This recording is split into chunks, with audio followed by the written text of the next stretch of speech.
المشاهدين اهلا وسهلا بكم في برنامج سينما السياسه. النهارده معانا بعض الشباب اللي هم نجوم المستقبل، اللي موهوبين، اللي احنا بنقدمهم. معانا الفنان، نبتدي الاستاذ، عرف نفسك. صفوت يحيى. استاذ صفوت يحيى. الاستاذ حسين السيد، سيناريست. جميل. الاستاذ صفوت يحيى ممثل. السيناريست الجميل حسين السيد، اعرف ان ليه كتابات جميله وليه شغل جميل جدا، والنهارده احنا جبناه مخصوص عشان نقول ان في عندنا ناس متعدده المواهب. معانا برضو فنان متعدد المواهب، الفنان حسن خليل عبد الهادي، مخرج ومونولوج، كوميديان شامل، وبفضل الله مطرب، مؤدي، وبفضل الله سيناريست، وبكتب شعر، وان شاء الله بقوم على اعمال. ان شاء الله هنزل بفيلم جديد اسمه صدفة ماضي لتأليف الأستاذ حسين السيد، وإن شاء الله العمل يعجب الناس وبأمر الله. عامل برنامج نجوم مخفية لاكتشاف المواهب وظهورها على الساحة، بدعم فيها الشباب اللي محدش بيدعمهم. جميل. بحاول ان انا اساعد الشباب على قدر الامكان. مولته بالفعل اعلاميا، وان انا سوقته تسويق كويس جدا، بس بفضل الله صورت بعض الحلقات الكتير جدا منها معايا طبعا في الماتيريال، وطبعا بفضل الله قائم على عمل الفيلم. ان شاء الله بجمع في الكاستنج، والبروفات شغاله على الفيلم الحمد لله. ان شاء الله في الايام اللي جايه طبعا عملت اعمال كتيره جدا، منهم اشتغلت مع الفنان السعودي الفنان خالد يوسف. اشتغلت معاه في اخر حاجه ثقيله قوي، اللي هي طبعا كان هي فوضى الفنان الراحل الجميل خالد صالح. فبفضل الله الحمد لله عملت برامج افلام قصيره كتير، طبعا ما بتتشافش، ما فيش تدعيم ليها، مع ان شباب في طاقه وفي روح وفي ايجابيات اقوى من الدارس واقوى من اللي خارج من الفنون والمعاهد. شباب اللي هو طالع بمديله ايدي بان انا اقدمه واتقدم معاه ونطلع سوا سلم وطريق نجاح مكفاح كبير. بلخصه في نجوم مخفيه، معناها بظهر فيها الوجوه الشابه اللي هي المغموره، اللي بجد عنده الملكه والموهبه. فنان زي الاستاذ حسين السيد، حاجاته جميله جدا وقصه رائعه جدا، بس ما حدش تبناها. انا اتشرف ان انا بنفذ عمل من اعماله. حد جميل جدا شبيه الاستاذ علي ربيع والناس دي، والله المفروض. لا احنا مش عايزين نقول شبيه هنا، لان احنا كل ممثل ما شاء الله الله اسمح لي، يعني اسمح لي، كاريزمته حلوه. انا جايب كل ممثل هنا بياخد صدق. انا عايز اعرف من حضرتك ايه المعوقات اللي بتقابلك، او انت عايز تعمل ايه، او نفسك تقدم ايه؟ انا بفضل الله يعني في دماغي ان انا اقدم فكر جديد، شاب جديد، موهبه جديده للساحه. اقول للناس شوفوا الناس دي، لان الناس دي بجد تستحق الاهتمام، تستحق منكم المراعاه. اولى بالتبني، انك تتبنى الموهبه وتنميها. في الشعوب الخارجيه تما بتتبنى الطفل، بتشوف ايه رغباته، بيلبوها له، بيساعدوه على انتشارها وتنميتها جواه. طبعا عندنا هنا بيقتلوا الموهوب عشان السلطه والجاه والمال. طبعا ما فيش يملك، بس مصالح نصبات. جميل. الفنان محمد عبد العزيز، نتعرف على حضرتك من قرب كده. انا اسمي محمود عبد العزيز. محمود عبد العزيز. اشتغلت مع الفنانه سمر احمد قبل كده. بشكر طبعا استاذ محمود مسعود واستاذ طلعت الشريف اللي لهم فضل كبير عليا.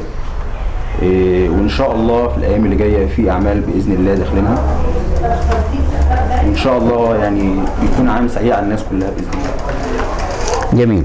استاذ محمود عبد العزيز، عايز توجه رساله معينه او تقول اي حاجه في عجاله؟ رساله لكل الشباب اللي بيحلموا ان هم يكونوا حاجه في الوسط الفني. محدش ييأس، عيش على حلمك، يمكن في يوم من الايام توصل. جميل جميل. استاذ محمود عبد العزيز،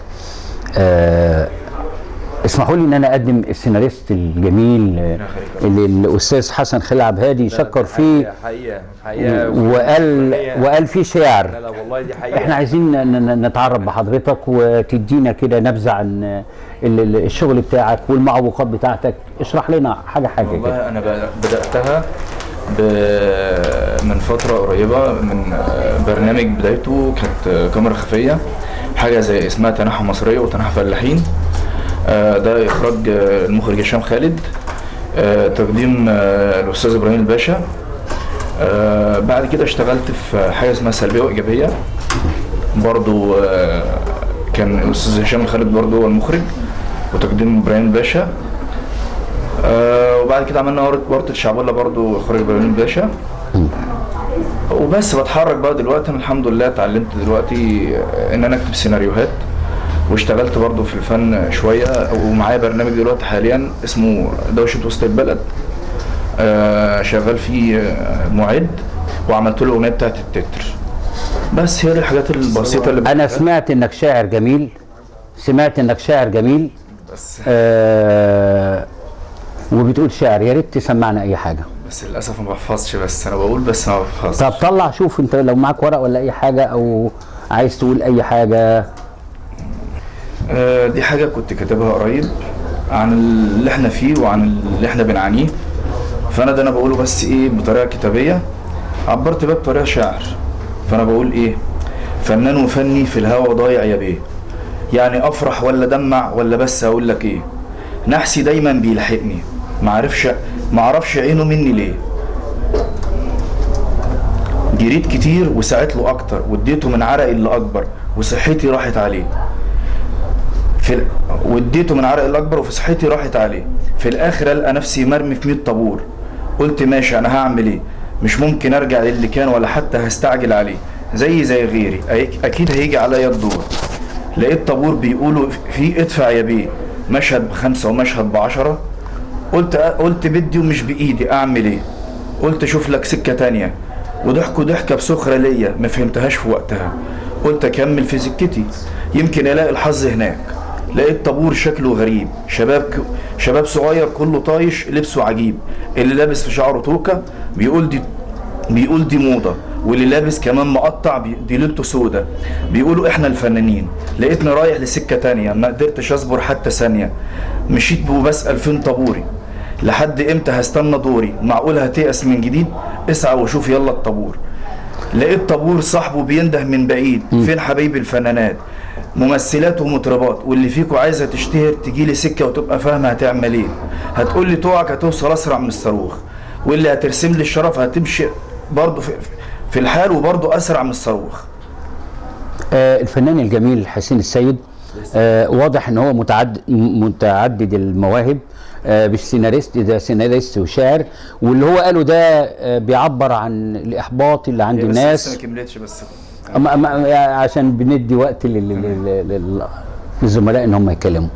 طبعا الفنان حسين السيد سيناريست، وواضح ان هو شاعر جميل وحاسس بآلام الفنانين، فكتب بيحكي بيقول ان احنا حقنا رايح، وان عشان اروح شركه انتاج بيطلبوا كذا، بيطلبوا فلوس، بنت تخش مش عارف يحصل كده، يعني الكلام ده هو ده الحقيقه بجد اللي انت كلنا دلوقتي. انت عايز توجه رساله تقول ايه؟ يا ريت يشوفونا بجد، يعني ما فيش حاجه اسمها بقى شركه انتاج ونلم فلوس وخلاص، يعني يشوفونا بجد، يعني كل اللي عنده موهبه بجد بيتمنى من ربنا انه ربنا حتى يوصله، حتى لو مش لازم يكون ستار، يعني حتى يكون معروف. جميل. انت منورنا، ربنا يخليك يا رب، وسيناريست جميل وشاعر اجمل. نبتدي مع الفنان، نعرف نفسك. صفوت يحيى. الفنان صفوت يحيى، اشتغلت ايه او عملت ايه او اعمال انت شاركت فيها؟ انا بدايتي في المسرح كانت في مسرح المدرسه، يعني كنت اساسا انا من صغري وانا حابب المسرح، انا حابب ان انا اكون حاجه، عشان يعني كنت عايز ابقى حاجه، ابقى شرف لاهلي، اهلي يبقوا بيا. بدات في مسرح المدرسه، اما كبرت شويه وبعد كده فهمت الدنيا شويه، دخلت في فرقه علاء مرسي، اشتغلت فيها. الاستاذ علاء مرسي. كنت شغال في فرقه احتراف مع علاء مرسي، محمود الحسيني، محمد الصاوي، حسان. جميل جميل جميل. مع نخبه من الفنانين. وكنت بلف على المكاتب بقى كلها، المكاتب كلها، شركات الانتاج كانت تقول لك ادفع فلوس عشان تشتغل. ده الحقيقي.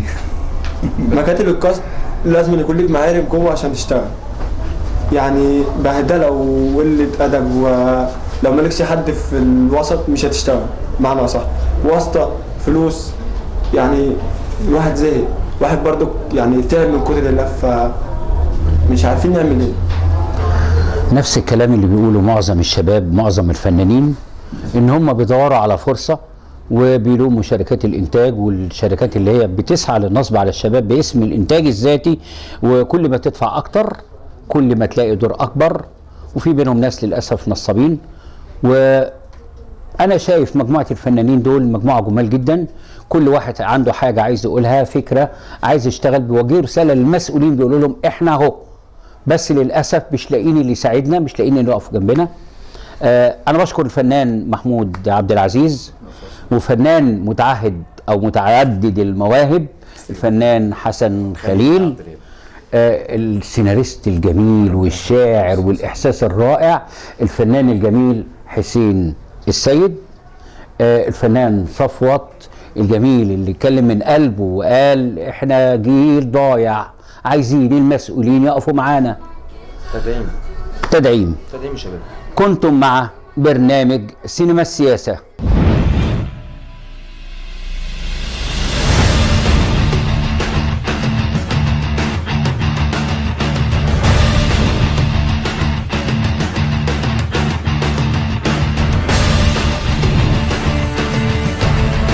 نبتدي من اليمين. استاذ احمد الصيفي.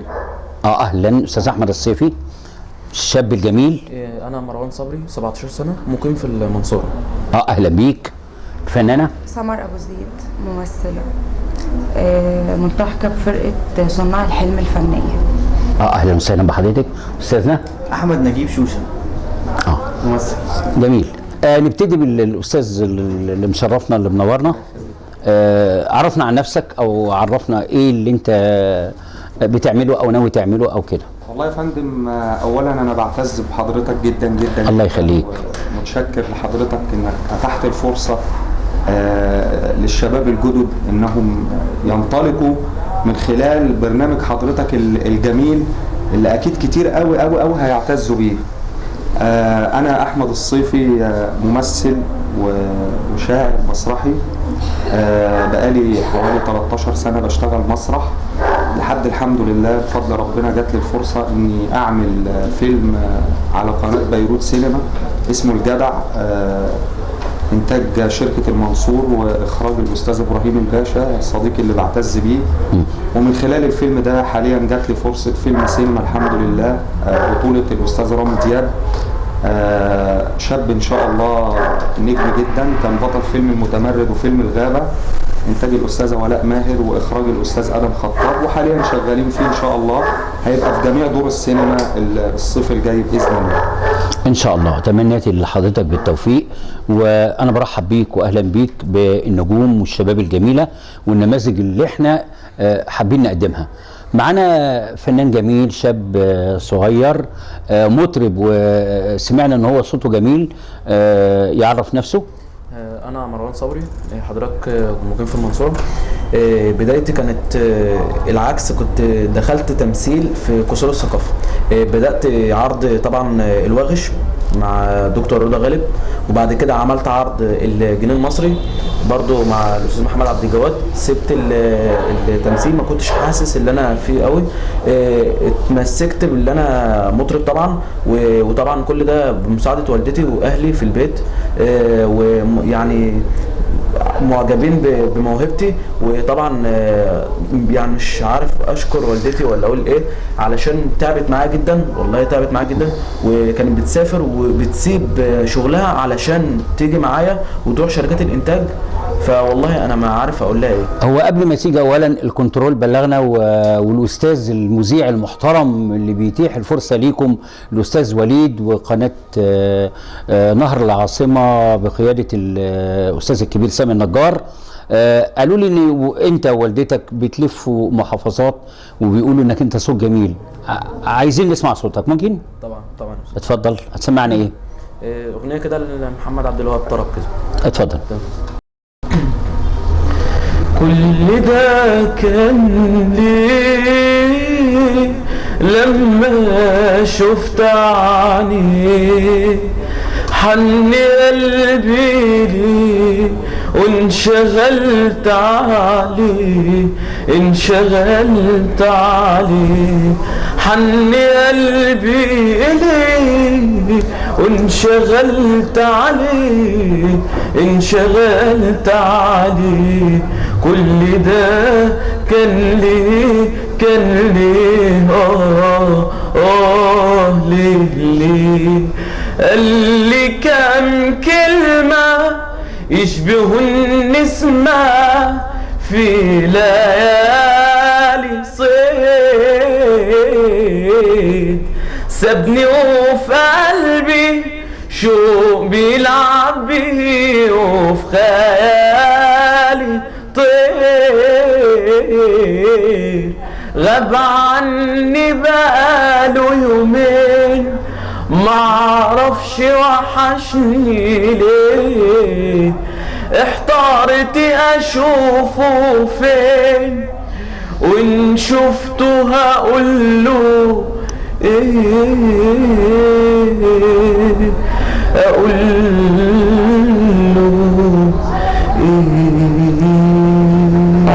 الله الله، أثرت في الشجن وأثرت في الناس اللي قاعدة الشجن. وأنا شايف حتى الراجل المصور الجميل بتاعنا مندمج معاك ومش عايزك تغلص أغنية. أنت فنان جميل، ربنا يخليك والله. ده من حضرتك، ده فنان من الفنانين الموهوبين جدا اللي مش عارف ياخد فرصة. عندنا فنانين وعندنا شباب وعندنا نجوم للأسف مش عارفين ياخدوا فرصة. بوجه للمسؤولين، شاب زي ده عنده 17 سنة في بداية حياته الفنية، سايب بيته وسايب بلده في المنصورة وجاي مخصوص عشان يقول أنا فنان مصري، أنا من حقي أبقى فنان وأبقى مطرب، أنا صوتي جميل. أنا استمتعت بصوتك يا مروان. والله ده من كرم حضرتك. والله كان في بس رسالة كنت عايز أقولها بالنسبة لشركات الإنتاج. طبعا شركات الإنتاج يعني قبل ما اروح يعني وانا رايح شركه الانتاج بروح بعمل مثلا بمضي على استماره تمام وبكتب فيها اسمي وكل حاجه بالبيانات بتاعتي. ايوه. بروح اقول اعمل الموهبه بتاعتي اذا كان غنى او تمثيل تمام. بعد كده بيقول لي ان شاء الله انا اتصل بيك. نيجي بقى يتصلوا بيا يقولوا طب احنا عايزين فلوس يعني مثلا ومبالغ رهيبه 20,000 و25,000. طيب مروان، الكلام طبعا ده ناس كتير شرحوه وانا بايدك وانا معاك. هرجع لك تاني عشان عايز اسمع في نهاية البرنامج اغنية تانية بصوتك الجميل. معانا الفنانة الجميلة ذات الابتسامة الرائعة، الفنانة سمر ابو زيد. الفنانة سمر ابو زيد، عرفينا بنفسك. طبعا شرف ليا ان انا اكون مع حضرتك النهارده، وده شيء يسعدني جدا أشكرك جدا جدا. ويعني ده من عند ربنا مألهم حضرتك حاجه زي كده ان انت تقدم الشباب اللي فعلا مش لاقي فرصه. واتمنى من الله ان كل الناس تلاقي فرصه، كل اللي عنده حلم يحققه وكل اللي عنده حلم يسعى وراه ما يسيبوش، لان لكل مجتهد نصيب. فنانة انتصار، انا عايز اقول حاجه. سمر، فنانة سمر، احنا خدنا على عاتقنا احنا ومعظم القنوات الجديده اللي طالعه ان احنا قلنا لازم نحط الشباب على اول السلم، لان احنا عندنا فنانين وفنانات جمال زي حضرتك كده. عايزك تعرفينا عن نفسك، اشتغلت ايه، اعمالك ايه؟ لا انا يعني الحقيقه للاسف لسه لغايه دلوقتي ما قدمتش اي حاجه. شغاله فرقه؟ في فرقه صناع الحلم الفنيه مع اساتذه. صناع ايه؟ الحلم الفنيه. مش الفرقه دي بتاعت الاستاذ ياسر الابنودي؟ ياسر الابنودي والاستاذه حنان نور الدين والاستاذ محمد فتحي والاستاذه سماح شوقي. اساتذتي واخواتي الكبار اللي انا بحبهم وبحترمهم وبكن لهم كل احترام، لان الناس دي فعلا يعني زي ما بيقولوها كده ناس قلبها ذهب. عاملين ورشه بيعلموا الناس فيها فن التمثيل بدون اجر، في حين ان في ورش اعداد ممثل بتوصل لحد 6000 جنيه. تمام مظبوط كلامك صح. الناس دي ما بتاخدش اجر، هم حابين ده وعندهم حلم ومؤمنين بالشباب، مؤمنين ان في ناس عندهم موهبه. طب ايه الرساله اللي انت عايزه توصليها، او انت حاسه في معوقات او في ايه ممكن؟ هي المعوقات كلها ان شركات الانتاج بيبقى فيها زي ما قالوا ناس كتير من اللي كانوا حاضرين ان بيبقى عندهم، يعني مش عايزه اقولها بطريقه مش هي، بس بيبقى في اولويات في حاجات مش مظبوطه. وطبعا انا يعني معلش مع الاسف لا يشرفني ولا يشرف بلدي ان انا اوصل بالطريقه دي، لازم اوصل بمجهودي، اوصل عشان انا عندي حلم عايزه احققه، عندي موهبه. طب جميل قوي. الناس اللي حضرتك ذكرتهم من اول مدير الفرقه الاستاذ ياسر الابنودي، انا تقريبا اعرفه شخصيا، حد جميل. فرقتكم فرقه جميله. الفنانه اللي انت ذكرتيها برضو سماح شوقي والفنانه حنان، فرقه جميله جدا. وانا عارف ان الاب الروحي بتاعكم الاستاذ ياسر الابنودي اكيد يعني هو اللي بيحب يقدمكم، وهو لدرجه انا سمعت ان هو بيصرف تقريبا من جيبه، مش كده برضه؟ تمام بيصرف من جيبه للبروفات والحاجات كتير قوي. جميل. انت فنانه جميله، ربنا انت منورانا، ابتسامتك رائعه. معانا الفنان الجميل احمد نجيب شوشه. اهلا وسهلا استاذ احمد. اهلا وسهلا بحضرتك. عرفنا على نفسك وعرفنا على شغلك. انا احمد نجيب شوشه، انا من بني سويف اصلا. جدي صلاح ابو سيف المخرج الكبير قوي، اخو جدتي على طول، نفس بلدي. شرف ليا طبعا وجودي مع حضرتك في برنامج زي كده. اولا انا احب ابين حاجه، بس ان طبعا كل الناس بتعتبر مهنه الفن او مهنه التمثيل عامه او الشعب المصري عامه بيبص للممثل او الفنان ان هو شخص مش كويس. مبدئيا كده دلوقتي من اهم المهن او من اهم الاعمال اللي ممكن الواحد يعمل فيها بتغير فكر مجتمع بحاله هي مهنه الفنان. تمام. الفنان دلوقتي زي ما قال الاستاذ عمرو سعد يعني دوره اهم من الضابط، دوره اهم من الدكتور، دوره اهم من المهندس. ليه؟ يوصل رساله. لان الفنان عامه ما هو الا رسول، هو رسول بيوصل رساله معينه، صح اخطاء، صح افكار، حارب فساد، ينشر قضايا، حل مشاكل مشاكل المجتمع بتاعت بلده. زي بالظبط زي السينما الهنديه، السينما الامريكيه. بنشوف في الافلام دي ان الفيلم بيعرض المشكله بيعرض حلها، بيصحح مفاهيم، بيصحح افكار خاطئه عندي وعندك وعند كل المجتمع اللي احنا عايشين فيه. ده مبدئيا. ثانيا انا احب اوجه مثلا حاجه للمنتجين والمخرجين بالنسبه للفنانين الكبار، مش بالنسبه زينا احنا كمان. هو لما بيطلع ممثل جديد ووجه جديد معروف والناس تحب تمثيله، المنتج والمخرج بيحرقهولي، بيحطوا الضوء عليه. هو تلاقي 50 شركه انتاج ما تعدي معاه، 50 مخرج عايز يشتغل معاه، كل اعمال مسلطه اليه هو. انت كده بتحرق لي الممثل ده؟ لا، انا عايز اشوف كذا ممثل في كذا دور في كذا عمل، تحصل عمليه بلوره تغير مجال مسار الفن الموجود دلوقتي حاليا. زي ما كنا بنشوف، ممكن تشوف فيلم رشدي اباظه، فريد شوقي، تشوف فيلم مثلا لا الفن الزمن الجميل ده حاجه، واللي حضرتك بتتكلم عليه ده حاجه ثانيه. على فكره في ممثلين دلوقتي على فكره عندهم امكانيات وعندهم بجد يعني بيقضوا بطريقه غير العاديه، والله غير عاديه، والله بجد ممثلين محترمين جدا. بس للاسف المخرج والمنتج بيحصروا في مكان معين ممكن ينزل منه اصلا، يعني هو مستواه يكون اعلى من كده بيحطه في مكان بينزل منه. الحاجه الثالثه اللي نفسي اتكلم فيها بجد، احنا كمواهب او يعني كمواهب شابه نفسنا بجد ان الممثل عامه بيتحس ما بيتشافش.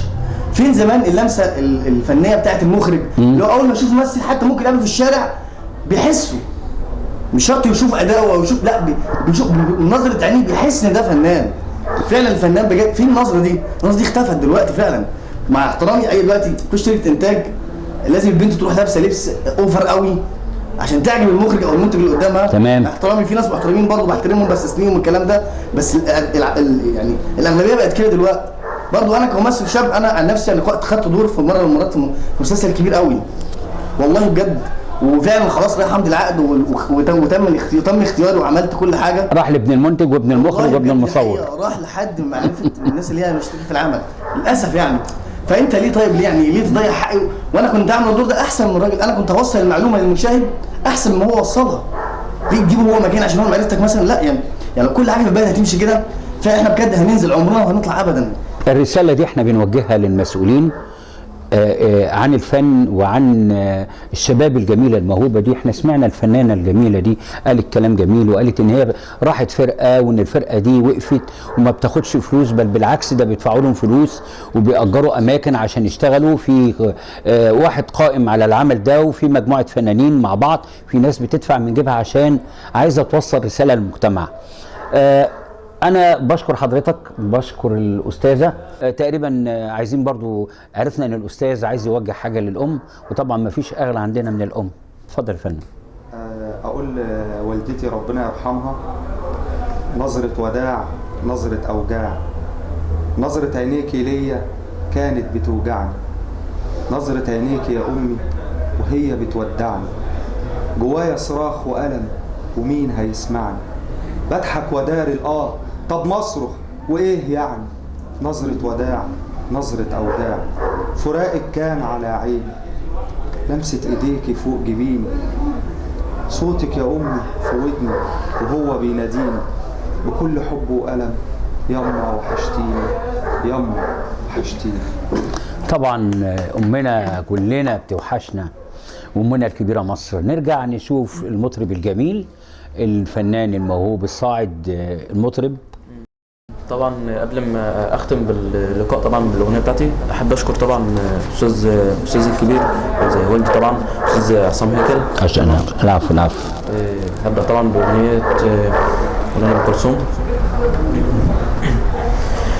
جاني الهوى من غير مواعيد، وكل مدى حلاوته تزيد.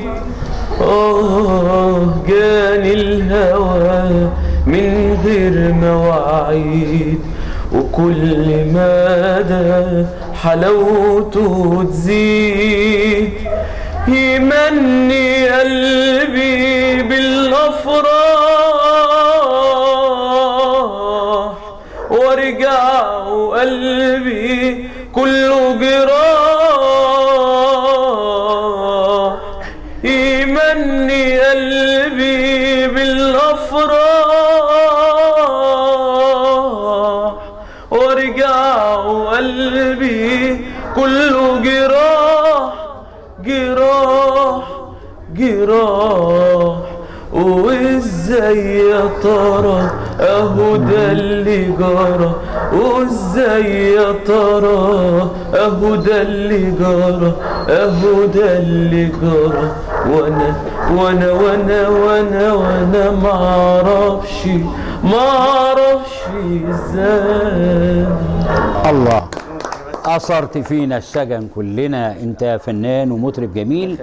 أنا بشكركم جميعا عشان في عندنا لقاءات تانية، ونورتونا وشرفتونا. احنا اللي بنشكر حضرتك يا فندم لإتاحة هذه الفرصة. العفو. كلمة عصام بعد إذنك، بجد أنا يعني حرام واحد زي الأستاذ بجد يعني كده يتركنوا وما نسمعوش بدل القرف اللي احنا بنسمعه. بجد حرام والله. يعني احنا جايبينكم هنا، او الاستاذ وليد الاعلامي المرموق الجميل اللي اصر مخصوص وجه من اخر الدنيا عشان مقدم النماذج دي، وقال لي انا مستعد اقدم حلقات كل يوم وانا تحت امركم. الراجل ده يعني احنا بنشكر طبعا الاستاذ وليد. ده اكيد طبعا. احنا بنشكركم الفنان الجميل ربنا يخليك يا فندم احمد الصيفي، المطرب الرائع مروان سمر ابو زيد، زاد الابتسامه الجميله الرقيقه. نورتينا يا فندم. الاستاذ أحمد نجيب شوشه جميل قوي، ابتسامتك برضو رائعه جميله. اهلا بكم وشكرا لكم في سينما السياسه.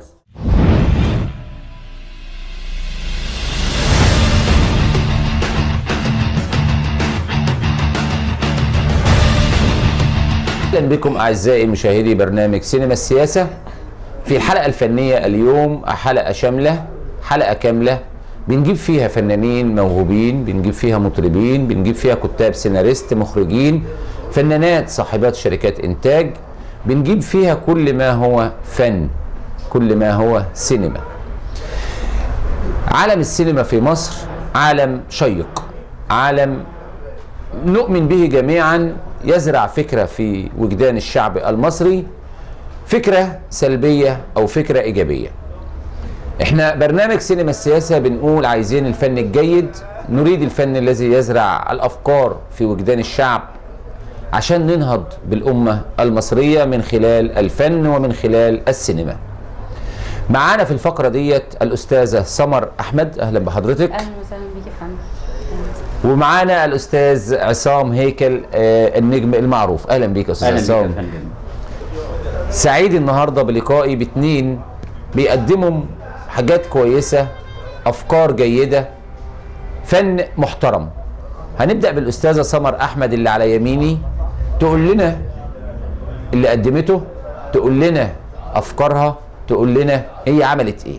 اتفضلي يا أستاذة. أنا سمر أحمد، ممثلة ليبية من طرابلس، وعايشة في القاهرة من 2007 وأنا في الميديا دي. طبعا اشتغلت في، عملت حواري بوخارست، اشتغلت في حق ميت، عملت فيلم حلم الغلبان كنت انا البطله بتاعته.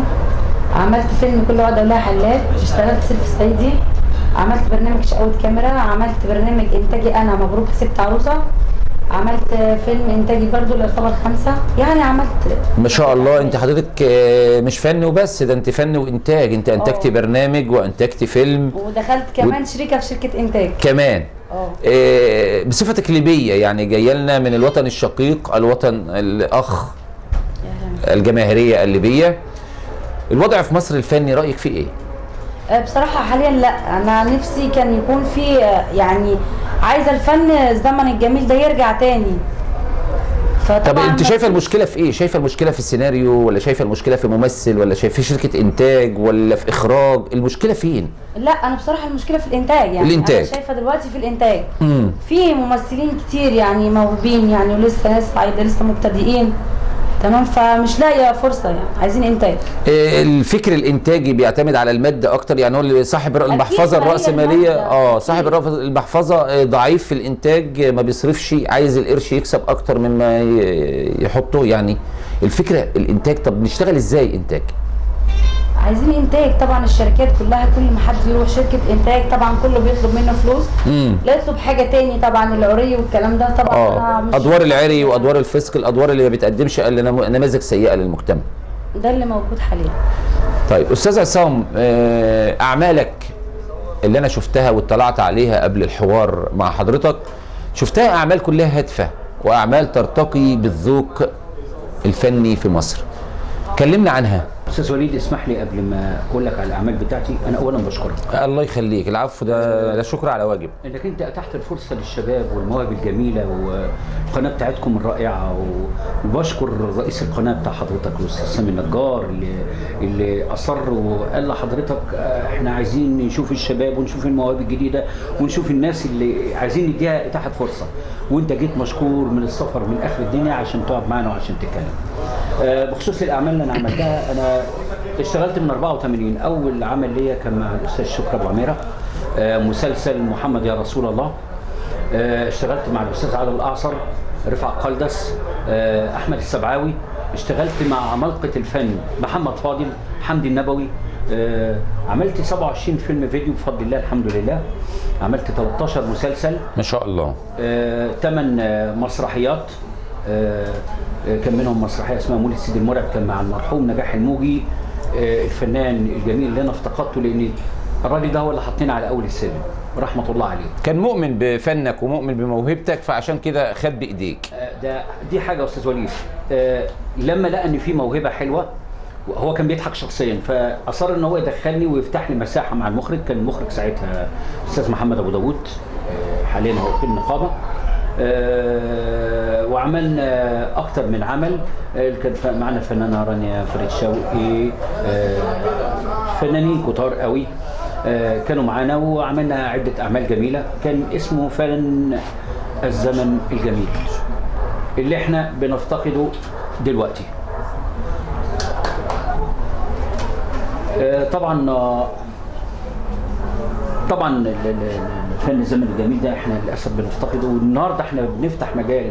يعني انت حضرتك بتفتح افاق واسعه للشباب، وبتقول تعالوا واعرضوا مشاكلكم، وعايزين نعرف ايه الاعاقات اللي عندكم والمعوقات اللي احنا نقدر ننزلها، وبتقدم انتوا قنوات من القنوات الهادفه اللي بتساعد الشباب. تمام.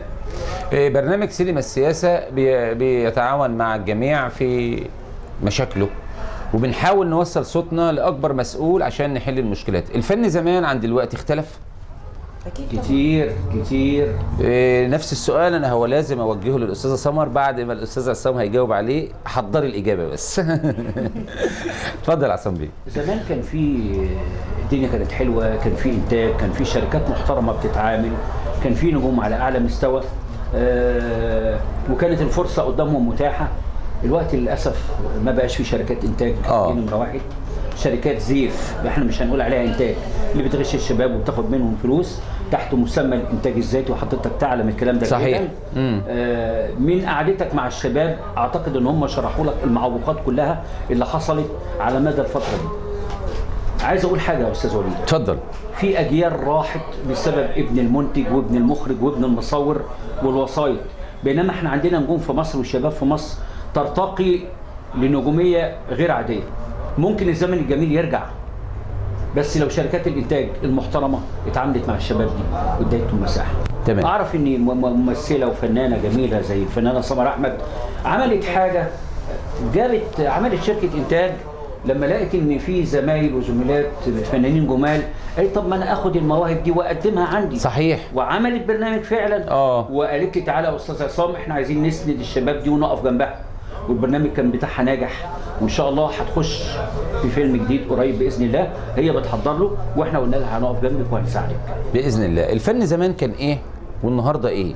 الفن زمان كان بيقدم منتج وكان فيه سهل التعاون مع الاخرين، ولا النهارده اصعب؟ لا هو بصراحة كان كله على قلب بعضه، وكان فيه حب وحنان، وكان فيه إنتاج، وكان فيه تفاهم. لكن دلوقتي كله داخل بالدراع، كله داخل يعني لو واحدة ست مثلا حد طالبها كمنتج أو كده يقول لها تجيلي البيت، تجيلي الشقة، تقعدي معايا. طبعا أنت يعني الساده المشاهدين مدركين هذا كله وفاهمينه. عايزهم عشان حاجة كده تيجي على السرير لازم تدفعي فلوس. تمام. يعني استغلال زياده عن اللزوم حاد، فده ما ينفعش. صحيح. مش عشان انا بقدم فن موهوب يبقى لازم ان انا اقدم تنازلات. ما الموهبه مالوش علاقه بالموهبه، هو له علاقه بالتنازلات اللي موجوده. كل العلاقه بالنزلي بس. بالتنازلات. فمالوش علاقه بقى موهبتك ايه، انت فنك ايه، قضيتك ايه، الفكر بتاع الفيلم ايه. لا مفيش الكلام ده خالص. طيب ده يستدعينا ان احنا نسال ونتكلم ونقول لازم حضراتكم بافكاركم الجيده بالشباب الجميل الموهوب اللي شفناه النهارده وسجلنا معاه تكونوا فريق عمل محترم يشتغل في شركة إنتاج تنافسوا بيها هؤلاء. أكيد. فيا ترى ده محطوط في خطتك؟ لا هو أكيد محطوط، لأن أنا معي فيلم برضو اسمه حب العمر إن شاء الله بنحضر له اليومين دول إن شاء الله، وبرنامج مبروك كسبت عروسة برضو بحضر له في رمضان ده الجاي ده إن شاء الله بإذن الله. طبعا ده فريق العمل ده كله إن شاء الله معايا. الفريق العمل اللي احنا صورنا معاه كله النهارده إن شاء الله كلهم دول معايا إن شاء الله. هتقدري تخوضي بيهم هذا السوق السيء؟ أكيد طبعا، ده أنا ثقتي في ربنا الحمد لله يعني وإن شاء الله. وتحاولوا إن احنا نقدم منتج جيد يعلي باسم مصر ما يهديش، ويبقى الموضوع عندنا مش واخدين على الفكر المصري إن هو الرقاصة والكذا واللي كذا فقط لا غير. عايزين نقدم رد قلبي تاني، عايزين نقدم كلمة شرف. نفسي والله نعوض الافلام بتاعت زمان وفن زمان ده الرائع ان شاء الله. انت ليبيه لكنك بتفكري في فكر مصري. اكيد طبعا، انا بعشق مصر يعني. انا برضو يعني انا بحب بلدي بس بعشق مصر. نورتي مصر ومصر تحتضنك مدى الحياه. الله يبارك فيك. الله يبارك. استاذ عصام، في نهايه الحوار ونهايه الفقره الجميله اللي انا مش عايز اسيبها ويعني عايز افضل معاك دايما على طول، حضرتك شايف ايه في مستقبل الفن في مصر القادم، الشخصي والعام؟ الشخصي يعني لحضرتك والعام للفن عموما. اولا مش عايز اتكلم انا عن المستوى الشخصي لان انا جيل واعتبر يعني انا عايز افتح او نفتح بس انا جيل انا شايفك نموذج بتاخد بايد الاخرين، ده انا ما شفتوش من نجوم كبار. الله يخليك الله يخليك. فده سمه من سمات الفن الجيد وسمه من سمات تطبيق ان الفن رساله وليس سبوبه يعني. تمام استاذ وليد، بس انا عايز اقول حاجه، يعني انا عايز اوجه رساله. اتفضل. زي ما حضراتكم والقنوات المحترمه اللي بتحاول تقدم الشباب، انا برضو بوجه رساله للمسؤولين. بقول لهم عندنا شباب، عندنا فنانين، عندنا نجوم على اعلى مستوى ترتقي لفرق بره. للاسف انا مش شايف فيهم اي ممثل جميل.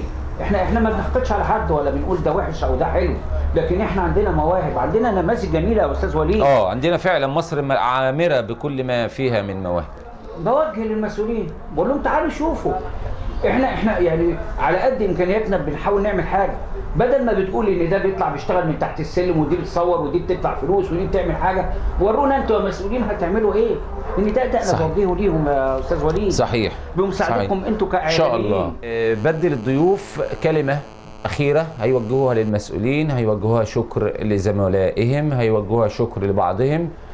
الكاميرا هتكون مع الاستاذه سمر تقول فيها كيفما تشاء. انت قلتي لي عايزه تقولي الاستاذ ممدوح البنداري. عايزه اشكر حضرتك دكتور ممدوح البنداري رئيس جمعيه روح الحب والسلام. طبعا هو اداني التهنئه من 20 يوم. انا سعيده جدا بالدكتور وبشكره والدكتور ممدوح البنداري رئيس جمعيه الحب والسلام روح الحب والسلام. طبعا هو كان عندي تكريم من 20 يوم وبشكره من قلبي بجد يعني. الدكتور ممدوح البنداري رجل دايما محب فعلا للحب، بيوظف الشعر مع الحب والسلام. هل هو متعاون في المجال الفني مع حضراتكم ولا هو مقتصر على مجال الشعر؟ لا هو متعاون معانا ان انا بقيت سفيره، يعني انا اداني التكريم بتاعي كسفيره بين ليبيا والقاهره يعني. بين السفاره الليبيه والمصريه. انت شايفه ان الفن المصري ممكن يبقى رساله حلوه للسياحه المصريه؟ رساله جميله جدا، بس اللي عايزه انتاج. عايزه اللي يساعدها في الانتاج، يعني مش هتطلع مره واحده، لا عايزه حد يساعدها. تمام. استاذ عصام هيكل، في نهايه الحلقه عايز حضرتك توجه لنا اي كلمه للساده المشاهدين، للساده المسؤولين، لزملائك الفنانين، المجال مفتوح امامك. انا بوجه اولا، انا وجهت للمسؤولين واعتقد ان المفروض الرساله تكون وصلت ان شاء الله هتوصل. بوجه للشباب الجمال الفنانين والنجمات الصغيرين، بقول لهم ابعدوا عن شركات الانتاج النصابه اللي بتاخد فلوس وما بتشغلش. مش معنى ان انا بقول ادفعوا فلوس عشان تطلعوا جنب ممثل كبير، عشان كل ما بتدفع اكتر كل ما تاخد دور اكتر. احنا عايزين نقطع دي، عايزين نشوف الشركات الانتاج المحترمه اللي عايزه تتعاون معانا، القنوات المحترمه اللي عايزه تتعاون، زي ما الاستاذ وليد الراجل المحترم المشكور اللي جه خصيصا عشان يشوف المواهب دي، وكان مشجع جدا وجه من اخر الدنيا.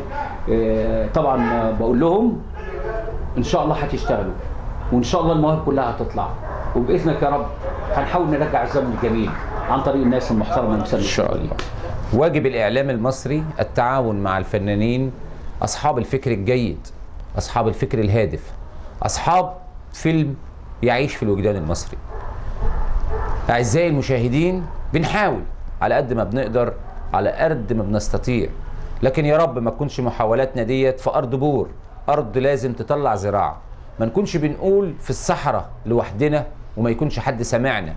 حتى لو هم ما سمعوناش النهارده، غصب عنهم في يوم من الايام هيجوا ويسمعونا، وغصب عنهم في يوم من الايام هيتنازلوا عن الفن الرديء، هيتنازلوا عن الفن الغير محترم، هيشتغلوا بنفس منهج هؤلاء الفنانين اللي هو الفن الجيد.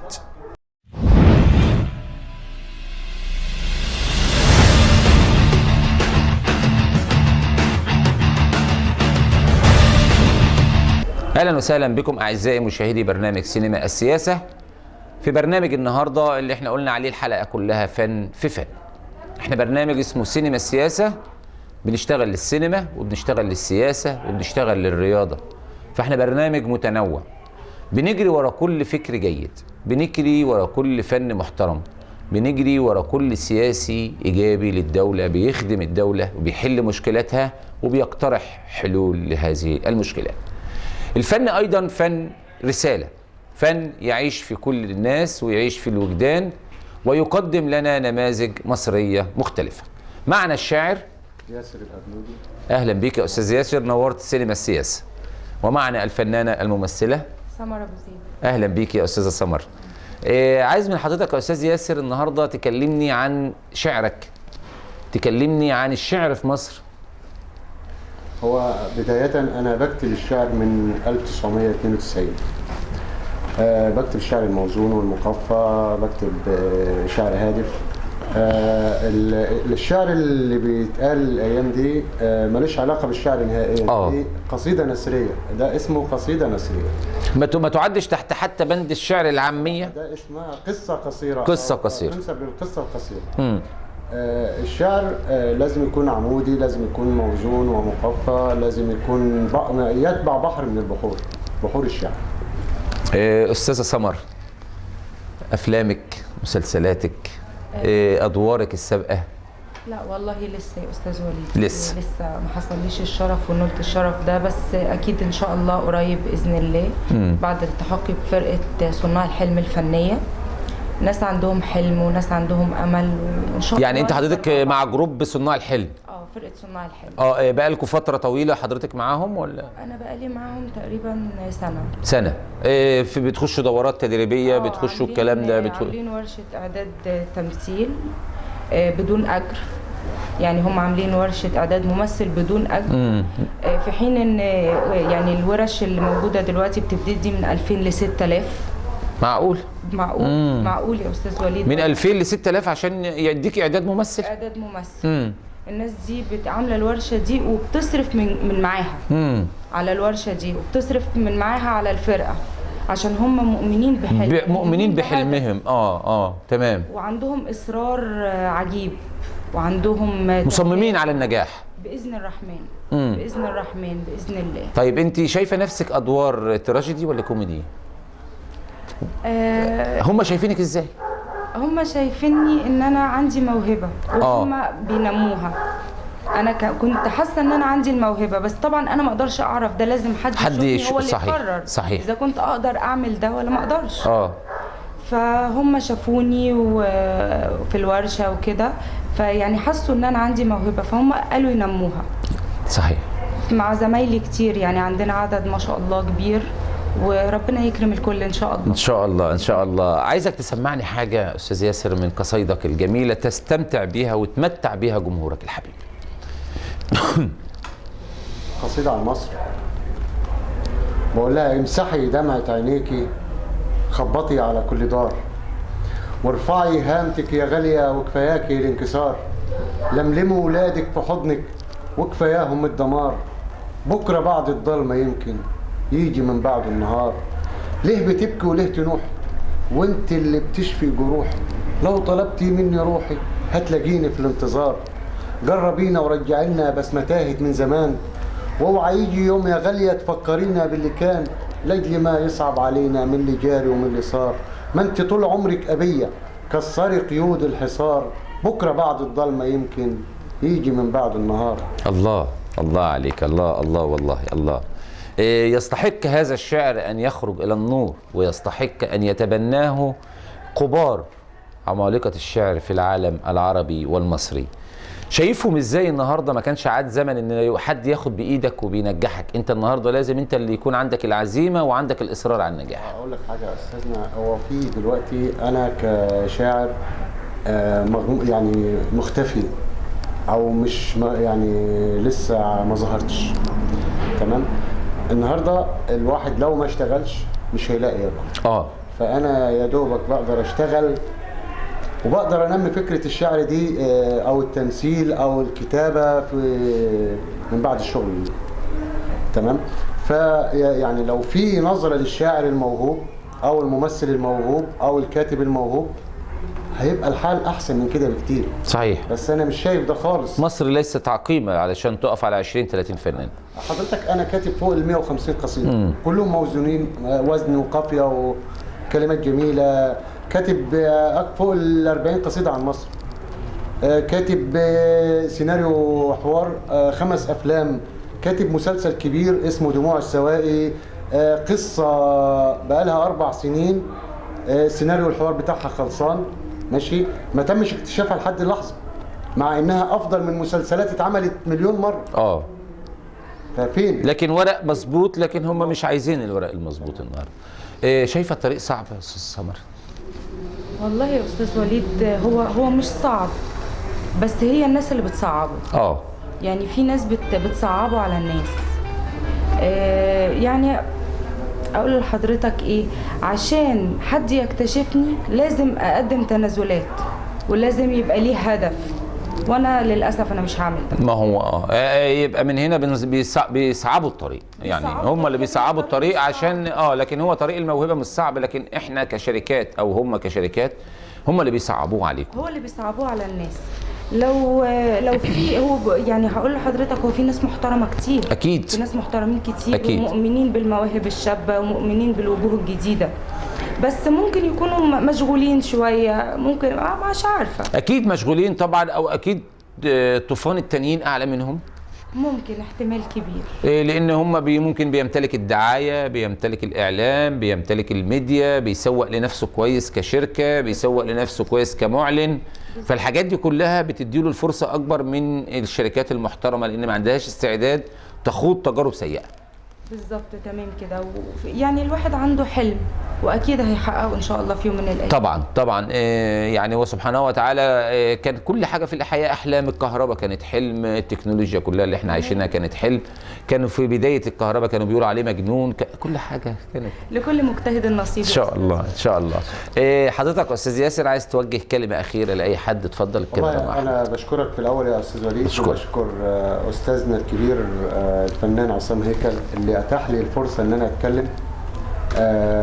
وبشكر قناة نهر العاصمة اللي أتاحت لنا الفرصة كلنا علشان طبعا نعرض طبعا شكوانا. اشكرك. تمام. ويبقى لنا الشرف الكبير لو قناة نهر العاصمة استضافتنا كفريق صناع الحلم علشان نوريهم النماذج اللي احنا طلعنا بيها. احنا كنا جايبين ناس ما بتعرفش تتكلم خالص، ما بتعرفش تمثل، النهارده بقوا بهلوانات. ممتاز ممتاز. فلينا شرف كبير لو بدأنا مثلا شركة قناة نهر العاصمة بإمدادنا ولو بجزء ضئيل، ان احنا نقدر نعمل حاجة. نعرض مسلسل في رمضان، نعمل برنامج في رمضان، نعمل فيلم، نعمل، فاحنا قادرين نعمل ده. بس فين السيولة؟ مين الممول؟ مظبوط. ده اللي احنا عايزينه. تمام.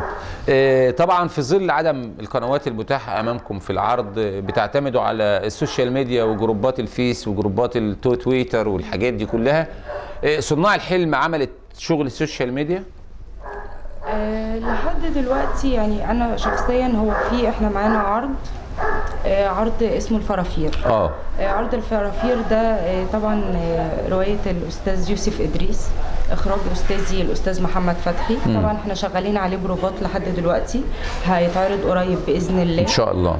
واكيد الحلم هيتحقق ان شاء الله باذن الله تعالى، بكفاحكم وبصمودكم وباصراركم. في عندنا اصرار عجيب، عندنا محبه، عندنا ترابط جامد جدا جدا. الفرقه دي فيها ترابط قوي جدا، محبه واخوه واحترام. عندهم اصرار وعندهم هدف، وان شاء الله هيتحقق ان شاء الله.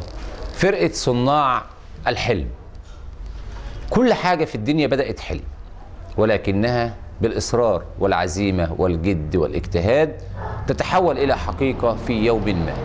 ربما الحقيقة تتأخر بعض الوقت، ولكنها في النهاية ستظل الحقيقة.